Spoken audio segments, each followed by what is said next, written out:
Hello everyone, I'm Dr. Osman Amin from the School of Ocean Engineering of University Malaysia, Terengganu. I'd like to welcome you to the 8th video of the Open Online course on Naval Architecture and Shipbuilding. This video lecture has been organized into a couple of sections, as you can see from the slide. Different stages of shipbuilding as well as the launching techniques of ships would be elaborated during this lecture.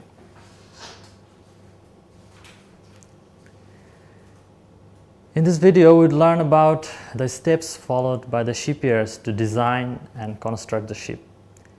This knowledge can be utilized in the optimization of shipyard infrastructure.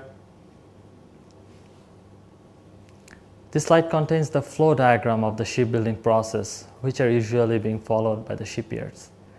Building a ship is a very complex process involving many departments of the shipbuilding organization, where the ship design and steel calculations are carried out at all stages of ship production by the shipyard's design and drawing office. The various production stages are arranged in work areas or shops where all the material preparations and fabrication of units and sub-assemblies are carried out. The final stages of the shipbuilding process involves the block assembly, erection, and outfitting of the ship.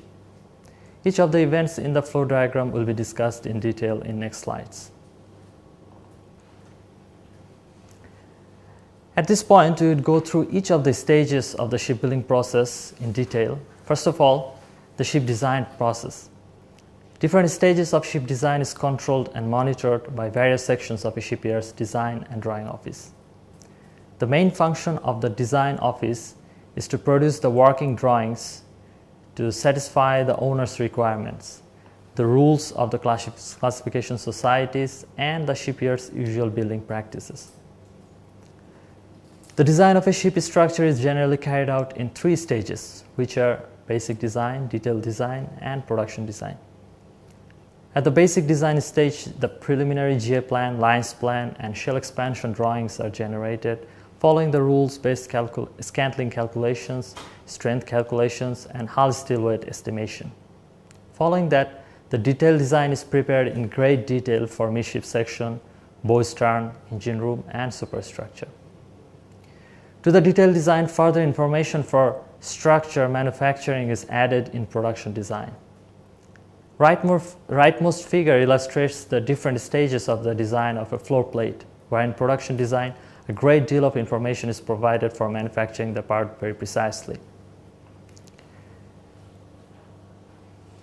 Ship design work generally takes the form of the so-called design spiral, where a higher precision is progressively achieved at each cycle. As you can see from the figure, the sequence starts with the determination of principal dimensions, followed by the ship's speed and engine horsepower, as well as the type of engine, and continues with the determination of preliminary lines plan, as well as arrangement plan of compartments, structural arrangement, fittings, engine room arrangement, etc., until a final setting of the list of materials, specifications, and ship prices are achieved.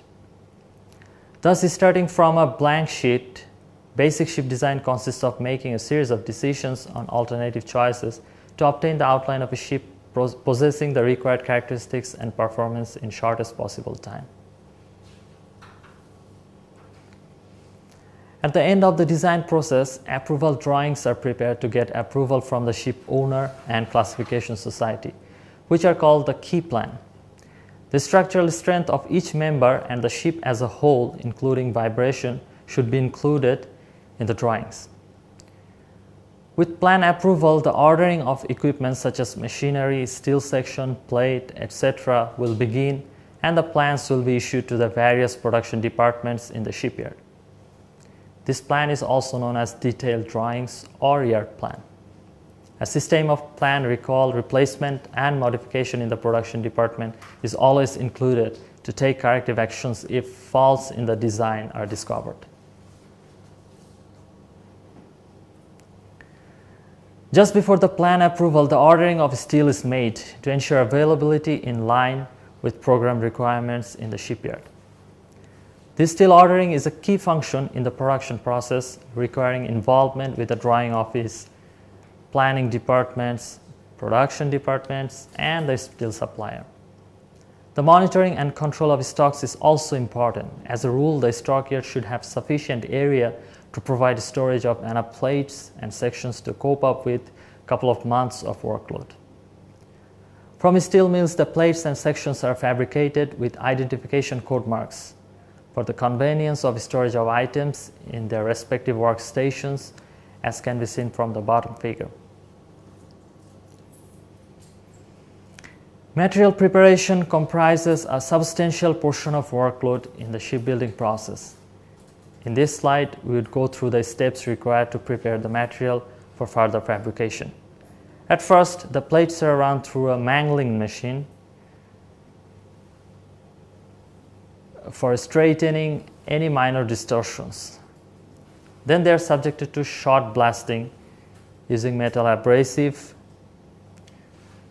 and after this, the steel is coated with inorganic zinc silicon primer. These plates then will be sent to various machines and equipments which are necessary for cutting and shaping the steel plate parts to transform them later into sub-assemblies, assemblies, and units. Cutting into smaller sizes, or otherwise known as planing, is done on steel plates using CNC machine or plasma arc cutting machine. Heavy-duty bending rolls are used for rolling shell plates or other intricate plate sections into their required curvature. The plates and sections are then put under punching press for cutting out air or drain holes. Ship's frames and pipes are shaped by cold bending on a hydraulically powered machine. Then the steel will be sent to the welding section. Mostly using submerged arc welding, the plates are formed into panels which are then assembled into sub-assemblies in the fabrication yard or under the hangar of the shipyard.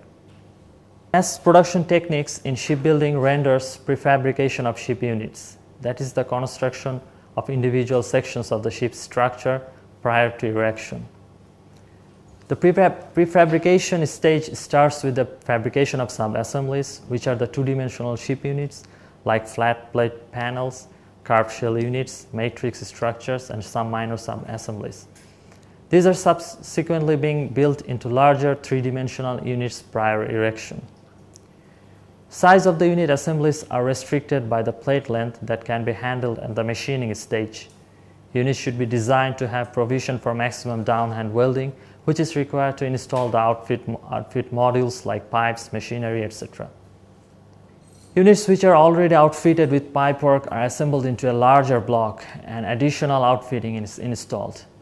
Typically for a Panamax bulk carrier with around 10,000 tons of steel, a block assembly of 2 or more units into a bottom or side block can weigh up to 200 tons.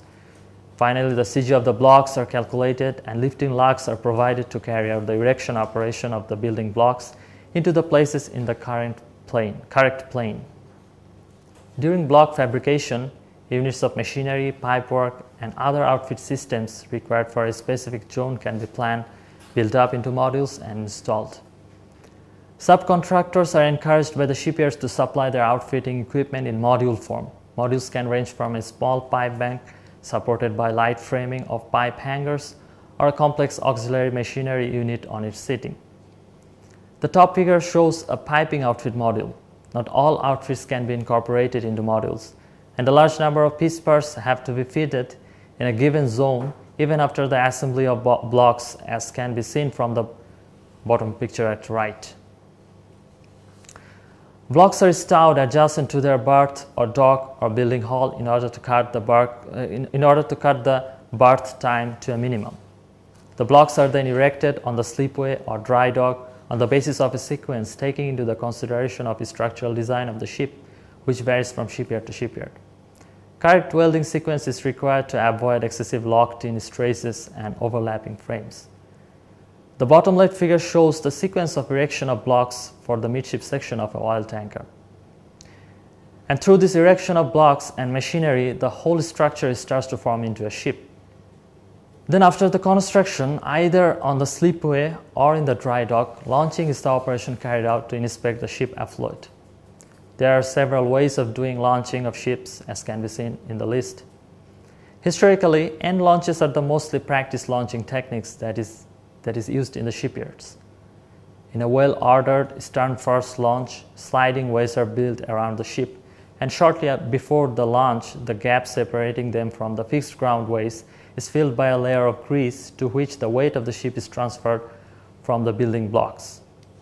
Usually the ship slides stern first into the water because this part of the ship is more buoyant. When the ship is small or waterfront space is not at a great premium, ships may be built on an even keel broadside onto the water and launched to the water sideways. The greatest advantage of the building dock is the relative simplicity of the task of getting the vessel waterborne. When it is convenient, the dock may be flooded in case of dry dock, or the dock may be lifted up in case of floating dock, and the vessel gets floated out. Calculations are needed to check the stability and loads exerted by the blocks during flooding or during lifting up of the dock in case of floating dock. Ship lifts basically consist of platforms which can be lowered into the water and the ship landed on or floated off the platform. Only for small ships, this type of launching is preferred mostly for repair and survey purposes. Well, this is the end of our video lecture on ship fabrication and construction. Hope you have learned something from this video. In next video, we'll learn in details the layout of a typical shipyard and its functions. Until then, goodbye, and thank you very much.